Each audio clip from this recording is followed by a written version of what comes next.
Hello बच्चों, कैसे हो आप सब। तो आज हम बात करेंगे प्रोजेक्टाइल मोशन के बारे में। प्रोजेक्टाइल मोशन क्या होता है, इस पे चर्चा आज हम करेंगे। प्रोजेक्टाइल मोशन एक्चुअल में मोशन अंडर द ग्रेविटी होता है इन ए प्लेन। प्रोजेक्टाइल मोशन को हम मोशन इन ए प्लेन भी बोलते हैं। एनसीईआरटी में भी ये बात लिखी हुई है। तो देखते हैं। हो सब स्मार्ट का डिजाइन सपने सजाएं पढ़ाई में मस्ती हर दिन कुछ पाएं चलो चले हम सब नए इरादे लेकर क्लास 6 से 8 तक बनाए कल के लीडर करने आसान। प्रोजेक्टाइल मोशन एक्चुअल में मोशन अंडर द ग्रेविटी होता है इन ए प्लेन। प्रोजेक्टाइल मोशन को हम मोशन इन ए प्लेन भी बोलते हैं। एनसीईआरटी में भी ये बात लिखी हुई है। तो यदि कोई पार्टिकल है, देख लीजिए, मान लीजिए ये हमारा एक्स एक्सिस है, ठीक है, और ये हमारा वाई एक्सिस है। डन। ये क्या है, वाई एक्सिस है, ठीक है, और ये हमारा 0,0 है, मतलब ओरिजिन क्या है, 0,0 है। ठीक, यहां से हम एक पार्टिकल को प्रोजेक्ट कर रहे हैं थीटा डिग्री के एंगल पे। स्पीड है u। डन। क्लियर है। तो ये कैसे पाथ लेगी, ये पाथ लेगी, ऐसा पाथ लेगी, ठीक है। थोड़ा इसको और आगे बढ़ा लेता हूं। दिस इज एक्स एक्सिस, ठीक। सो this is the path of projectile motion. हम प्रूव भी करेंगे प्रोजेक्टाइल का पाथ कैसा होता है। प्रोजेक्टाइल का पाथ पैराबोला होता है। बट दो तीन बात हम यहाँ पे चर्चा करेंगे कि कैसे कैसे किस बात को समझना है। ये जो पार्टिकल का ये पोजीशन है, इस पोजीशन को हम एच मैक्स बोलते हैं। क्या बोलते हैं, एच मैक्स, ठीक है। ये हमारा पोजीशन है जिसमें हम पार्टिकल के पोजीशन को एच मैक्स पोजीशन बोलते हैं, ठीक है। दूसरा चीज, यहां से यहां तक के डिस्टेंस को हम रेंज बोलते हैं। ये पार्टिकल कितना हॉरिजॉन्टल डिस्टेंस ट्रेवल किया। एक एक बात को आप थोड़ा धीरे धीरे समझिएगा, जानिएगा कि कैसे प्रोजेक्टाइल के बारे में बात कर रहे हैं हम। जैसे हम वर्टिकल मोशन के बारे में बात किए थे, उसी पैटर्न पे प्रोजेक्टाइल मोशन का भी काम होता है। तो एक्चुअल में प्रोजेक्टाइल मोशन जो है वो मोशन अंडर द ग्रेविटी है। मतलब एक्सेलरेशन जो है वो केवल ग्रेविटी की वजह से काम करती है। मतलब ये कि उसका जो एक्सेलरेशन है पार्टिकल का, वो वर्टिकली डाउनवर्ड हमेशा लगेगा। मतलब यदि ध्यान से देखें तो पार्टिकल का जो एक्सेलरेशन है वो केवल वाई डायरेक्शन में लगेगा। उसको बोलेंगे माइनस, या नॉर्मली बोल सकते हैं g minus j cap. So the acceleration of the particle in the projectile motion is z minus j cap. तो धीरे धीरे आगे बढ़ते हैं। अब एक पार्टिकल को हमने प्रोजेक्ट किया u स्पीड से। So when a particle projected with speed u, there is a two component of velocity. One is along horizontal direction, another one is vertical direction. So we have break component of the two vector. One is along x axis, which is called ux, and this is called u cos theta. And another one is along y axis, this is ui, and this is u sin theta. Done. So this is the component of vector. Now एक और बात कि x में कोई भी acceleration नहीं है। So normal जो स्टैंडर्ड फॉर्मूला है s निकालने का, s बराबर vt। क्या क्या यहां हम बात करेंगे। पहला बात करेंगे कि इस पार्टिकल को यहां से यहां आने में कितना टाइम लगा। यहां से यहां आने में कितना टाइम लगा, मतलब यदि कोई पार्टिकल यहां से t बराबर 0 पे पहुंच चलती है तो इस जगह पे आने में उसको कितना टाइम लगता है। इस टाइम को हम t बराबर tf बोलते हैं। इस टाइम को हम बोलते हैं time of flight. Time of flight. Done. So this is time of flight. Clear है। अब यहां से यहां तक डिस्टेंस को रेंज बोलते हैं, ये डिस्टेंस को मैक्सिमम हाइट बोलते हैं। So the maximum height attained by the particle is responsible for the vertical component of the velocity, and the horizontal range is due to horizontal component of the velocity. Done. So first of all we have to find the time of flight. हम तीन चार चीज के बारे में बात करेंगे। पहले बात करेंगे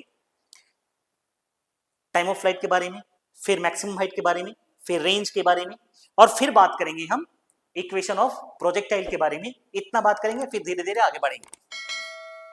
ठीक है, तो सबसे पहले हम कुछ बात कर लेते हैं। तो जो हमारा पार्टिकल का u है, ठीक है, वो u हमारा क्या है, u is ux i cap plus uy j cap. और एक और बात याद रखना है, x component of the acceleration is always 0। ठीक है, डन। एक और कहानी, इस जगह पे पार्टिकल का हमेशा speed horizontal component will be unchange, velocity of the horizontal component will be on unchanged any time the horizontal component will be not changed. So the at topmost point, which is h max, the component of velocity is ux. So this is u cos theta, done. But there is a no vertical component of the velocity, because if the vertical component of the velocity will be here, then the particle goes in this direction, not in this direction. Then, so acceleration of the particle is always at downward, but at topmost point, the acceleration ay, which is z, is a perpendicular to the velocity of the particle. हम पहले भी बात कर चुके हैं कि कोई भी पार्टिकल का एक्सेलरेशन ये चाहता है कि उसका वो पार्टिकल मेरे तरफ आ जाए, मतलब चेंज इन वेलोसिटी के डायरेक्शन में रहना चाहिए हमेशा। तो अब हम बात करते हैं टाइम ऑफ फ्लाइट के बारे में कि टाइम ऑफ फ्लाइट कितना होता है। तो जब ये पार्टिकल यहां से चला और यहां वापस यहां आ गया, तो एस में डिस्प्लेसमेंट कितना हुआ, एस में displacement is 0। So we have a formula for time of flight. So we have apply equation of motion. सो इक्वेशन ऑफ मोशन हमारे पास है s y is equal to u y t plus half a y t square.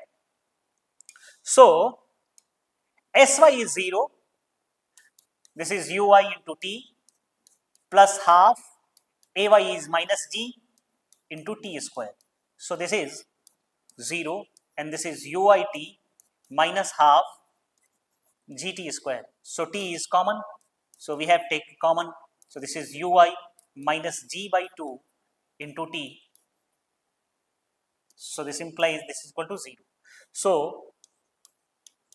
t बराबर 0 and t बराबर ui minus g by 2 into t is equal to 0. So t is equal to 2ui by g. So this is second time. So we have find time, one time is 0 and another time is 2ui by g. So the 2ui by g is the time of flight when the particle reach at that point. Okay, so the time of flight is written as 2uy by g and ui is u sin theta. So we have another formula for time of flight is 2u sin theta by g. Done. So this is time of flight of the particle. Clear hai? Another thing is maximum height attained by the particle. But एक और बात मैं आपको पहले बता देता हूं। क्या बता देता हूं, जब ये पार्टिकल यहां से चली थी और यहां पहुंची थी, सो this is H max and यहां से यहां तक के डिस्टेंस को हम r बाई 2 बोलेंगे, मतलब half of the range, half of range. एक और बात, यहां से एच मैक्स तक जाने का टाइम जो होता है उसको हम टाइम ऑफ एसेंट बोलते हैं, और यहां से यहां नीचे आने का टाइम जो होता है उसको हम टाइम ऑफ डेसेंट बोलते हैं। इस जगह पे हम कोई एयर फ्रिक्शन या एयर रेजिस्टेंस के बारे में चर्चा नहीं कर रहे हैं, तो हमारा जो टाइम ऑफ एसेंट होता है वो टाइम ऑफ डिसेंट के बराबर होता है। मतलब जितना एच मैक्स तक जाने में टाइम लगेगा उतना ही वापस एच मैक्स से नीचे आने में टाइम लगेगा। मतलब टाइम ऑफ एसेंट यदि हम लिखना चाहते हैं, टाइम ऑफ एसेंट लिखना चाहते हैं तो टाइम ऑफ एसेंट लिख सकते हैं t a is equal to u y by g and which is u sine theta by g, u sine theta by g. And time of descent लिखना चाहते हैं तो टाइम ऑफ डिसेंट लिख सकते हैं TD is equal to uy by g. Same. So this is u sin theta by g. आप ऐसे भी समझ सकते हैं, क्लियर है। So next one is the H max. अब ध्यान से सोचिए, इस जगह पे पार्टिकल का vy क्या है, vy is 0। इस जगह पे vy क्या है, 0 है, मतलब y component of the velocity of the particle is 0। So we have find apply equation of motion v square बराबर u square plus 2as. So now we have right equation of motion vy square बराबर uy square plus 2ay sy. So vy is 0, so this is 0 and this is uy square plus half into ay is minus z and sy is h max. So this is 0 is equal to uy square minus 2g h max. So this is 2g h max is equal to uy square. So h max is uy square by 2g. So this is h max. एक और बात ख्याल रखिएगा हमेशा, h max and time of flight is only depends on vertical component of the particle. So if two or more projectile is projected and height attained by each projectile is same, then the time of flight will be same, because the vertical component of the velocity is depends on vertical component की वजह से किसका कौन depend करता है, h max depend करता है और टाइम ऑफ फ्लाइट डिपेंड करता है. So the time of flight and the h max both are depends on vertical component. So the h max is same for the all particle, then the time of flight of all particle will be same. So h max is this. So another formula for h max is u square sin square theta by 2g. Done. Clear? And next time we have to find, next thing is range. So range is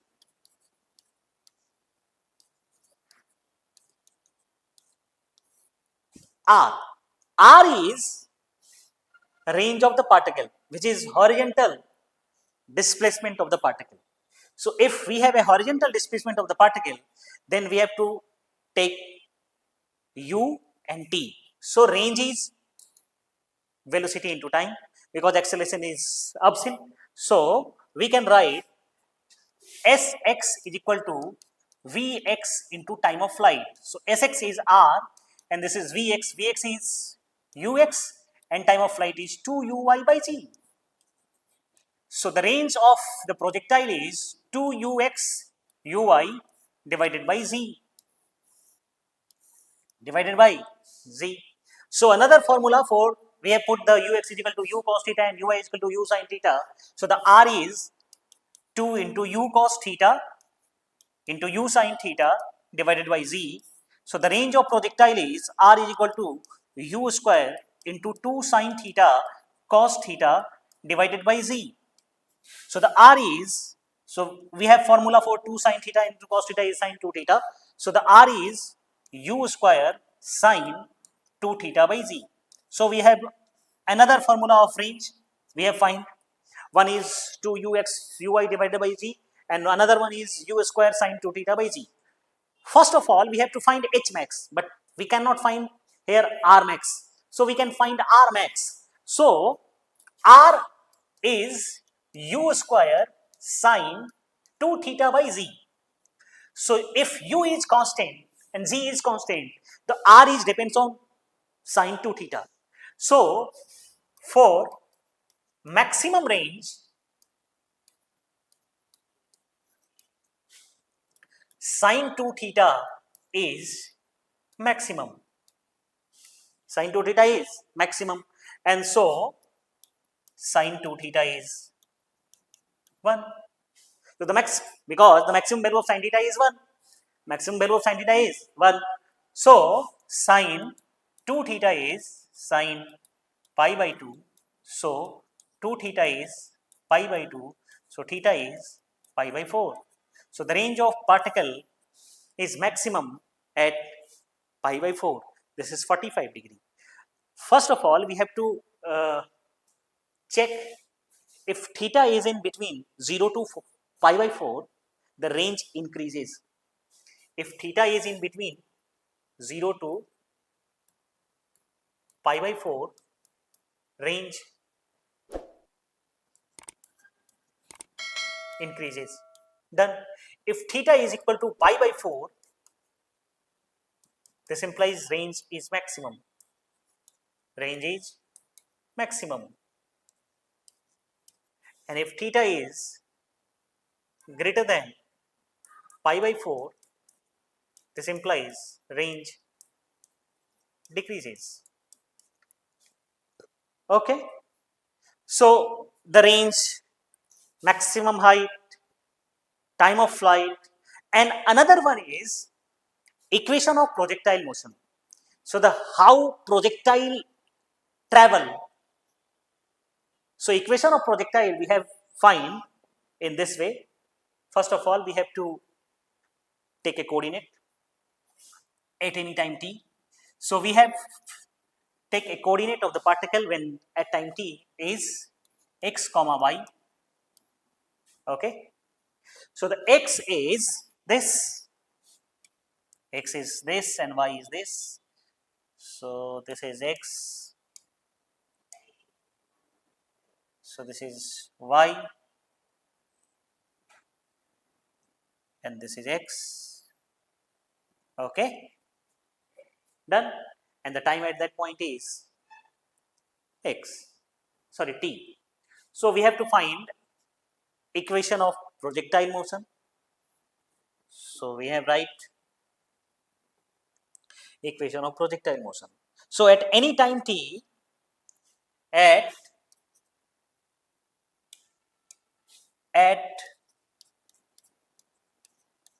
any moment of time,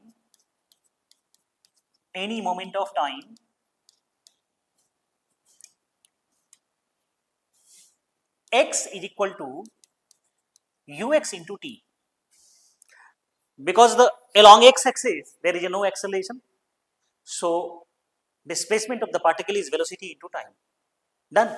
And y is equal to uit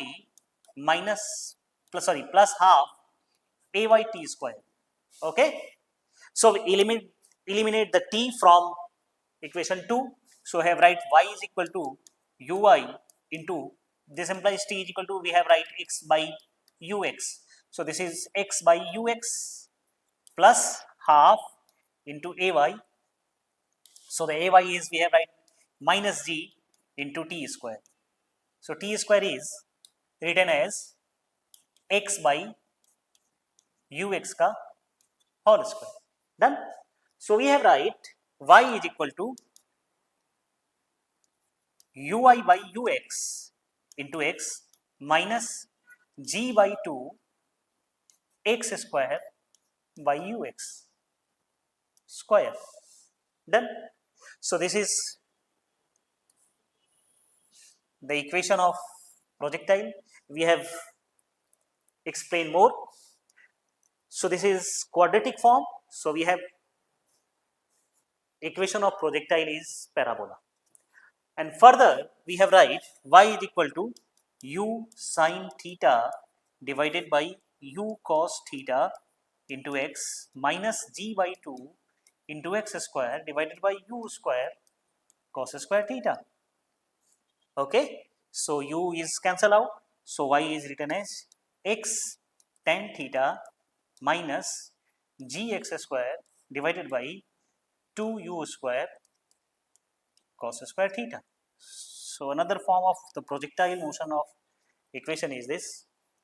And another projectile motion equation is y is equal to, we have a common from x tan theta into 1 minus x by r. So this is the another form of equation of projectile motion, where the r is range, range of projectile,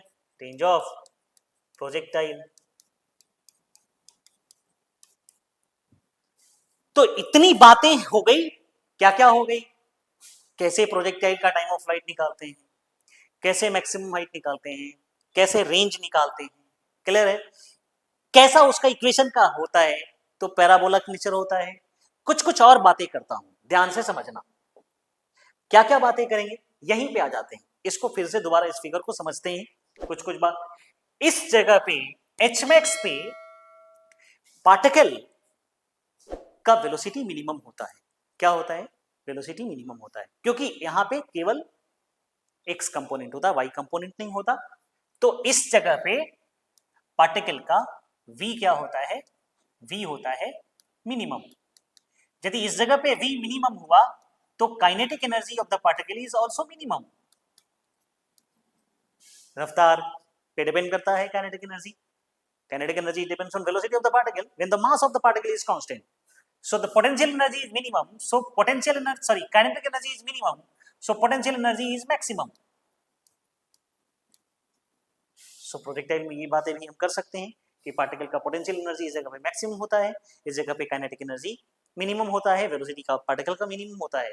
एक और बात, the average velocity of the particle of the projectile is u cos theta in during whole time period. Average velocity of the particle is projectile u cos theta. और आगे बात करते हैं कुछ इस मैटर पे। क्या बात करेंगे ध्यान से देखिएगा। जैसे हमने आपको क्या पढ़ाया, अभी हमने आपको दो तीन बातें पढ़ाई। क्या पढ़ाई? एक तो एच मैक्स पढ़ाया आपको, H max is you square sine square theta by 2g। Another one is range, range is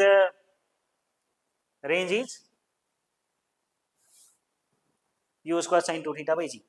okay, एक और बात, यदि हम किसी भी पार्टिकल को अपना पूरा ताकत लगा करके एच हाइट तक फेंक सकते हैं मैक्सिमम, तो रेंज हम मैक्सिमम 2h फेंक सकते हैं। क्या कर सकते हैं? मैक्सिमम 2h फेंक सकते हैं, इससे ज्यादा हम नहीं फेंक सकते। ठीक है, ये सब बातें हम कर सकते हैं। जैसे एक और बात हमने आपको कही कि आप ध्यान से देखें। क्या देखें? रेंज का क्या फॉर्मूला था? रेंज का फॉर्मूला है u square sine, sorry 2u square sine theta cos theta divided by g. और एच मैक्स का क्या फॉर्मूला है? एच मैक्स का फॉर्मूला है u square cos square theta by 2g। ठीक है, तो यदि हम दोनों का रेशियो निकाल दें, क्या कर दें? दोनों का यदि रेशियो निकाल दें तो रेशियो क्या आएगा? r by h max is equal to, ध्यान से समझिएगा, 4 by tan theta. 4 by tan theta, दोनों का यदि रेशियो निकाल दो तो क्या आएगा? 4 बाई टेन थीटा। अब इस बात को थोड़ा समझना, यदि रेंज और किसी भी पार्टिकल का रेंज और एच मैक्स सेम हो जाए, if r is equal to h max हो जाए, तो क्या हम लिख सकते हैं? This implies tan theta is equal to 4। This implies theta is equal to tan inverse 4 and this is nearly equal to 65 degree, nearly equal to 65 degree।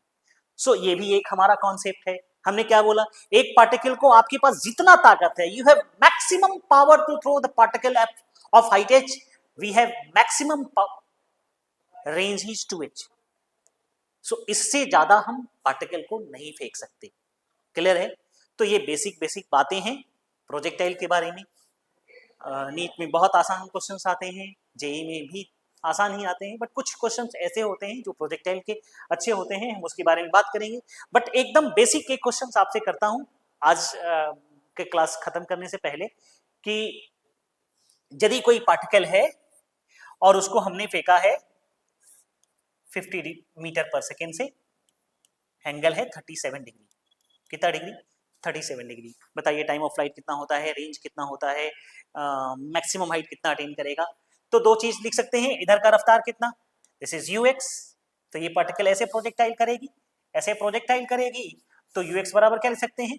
ux बराबर लिख सकते हैं u cos 37, मतलब 50 into cos 37 is 3/5, so this is 30 meter and this is ui, so ui is 50 sin 37 and this is cos 37 is 4/5, so this is 40 cos 37, so this is 50 cos 37, so this is 50 into 4/5, so this is 40 meter per second, so this is sin 37, this is 50 into 3/5, so this is 30 metre per second. Clear है? अब बात करते हैं कि time of flight क्या होता है, basic चीज। सो time of flight is 2u(y/g). 2u(y/g). So this is time of flight. Time of flight is 2 into uy is 30 divided by 10 and this is 6 seconds. Clear है? So time of flight is 6 seconds. Done. दूसरा चीज आपको पूछा जाता है क्या, h max। h max कितना है? यदि h max आपको पता है तो h max बराबर क्या लिखेंगे? h max बराबर लिखेंगे uy square by 2g. So and uy square is 30. So 30 का square divided by 20 and this is 900 divided by 20. So this is 900 divided by 20 and this is 45 meter. So h max is 45 meter and r is range. So this is range. Range of the particle is 2uy ux divided by g. So this is 2 into ux. Uy is 30 and uy is 40. So ux is 40 divided by 10. This is g. This is 10 and this is 30, 20, 60. 60. This is 240 meter. Done. बहुत question पूछे जाते हैं। A particle is projected for the maximum range and the maximum range is 22 meter. If the particle is projected with another angle 15 degree, find out the range of projectile. ठीक है, ये 1 minute का सवाल है, आपको दिखाता हूं, ध्यान से समझिएगा। एक पार्टिकल को मैक्सिमम रेंज के लिए फेंका गया है। किसके लिए? मैक्सिमम रेंज के लिए। उन्होंने कहा कि आरमैक्स जो होगा वो क्या होगा? 22 मीटर। एक पार्टिकल को फेंका गया है मैक्सिमम रेंज के लिए, तो उसका मैक्सिमम रेंज है कितना? 22 मीटर। आपसे पूछा गया बताइए कि रेंज कितना होगा जब प्रोजेक्शन, एंगल ऑफ प्रोजेक्शन जो है वो हमारा कितना है? 15 डिग्री है। मतलब यदि आपसे पूछा गया कि ये बताइए कि प्रोजेक्टाइल को ऐसे फेंका गया कितना पे? 15 डिग्री पे, और आरमैक्स आपको दिया 22 मीटर, और आरमैक्स होता क्या है? आरमैक्स होता है u स्क्वायर बाई जी।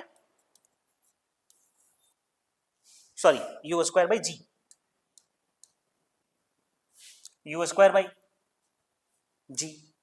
ठीक है, दिस इज आरमैक्स। अब 15 डिग्री पे फेंका गया, इसका रेंज आपको निकालना है। क्या निकालना है? रेंज। और रेंज का फॉर्मूला क्या होता है? रेंज का फॉर्मूला होता है u square sine 2 theta by g. So u square by g we have given 22. U square by g is given 22 and sine 15. So this is sine 20. Sorry, 30. So this is 22 into half. This is 11 meter. This is 11 meter. So simple question पूछा जाता है। अब आपको एक NEET का question करा देता हूं, ध्यान से समझिएगा क्या उन्होंने कहा। बहुत 1-2 साल पुराना क्वेश्चन है, बट क्वेश्चन आया है। क्या आया है? उन्होंने कहा एक पार्टिकल है, क्या है? एक पार्टिकल है, उसको उन्होंने प्रोजेक्ट किया कितना से? 10 मीटर पर सेकेंड से, और वर्टिकल एंगल जो उन्होंने दिया वो दिया 60 डिग्री। ठीक है, वर्टिकल एंगल 60 डिग्री, मतलब हॉरिजॉन्टल एंगल उन्होंने कितना दे दिया? 30 डिग्री दे दिया। और पूछा क्या कि पार्टिकल जब hmax पे थी उस समय स्पीड क्या था? ठीक है, सो hmax पे स्पीड क्या होता है? इस जगह पे होता है u cos थीटा, और थीटा हमारा 30 डिग्री है। सो ये क्या हो गया? 10 into cos 30, so this is 10 into √3/2 and this is 5√3 metre per second. इतना इजी सवाल आता है प्रोजेक्टाइल से। बट हम और भी टफ क्वेश्चन करेंगे। ठीक है, अगले दिन जब हम आएंगे तो कुछ क्वेश्चन के साथ बात करेंगे, प्रोजेक्टाइल की कुछ और थ्योरी के साथ बात करेंगे। ठीक है, तब तक के लिए बाय बाय।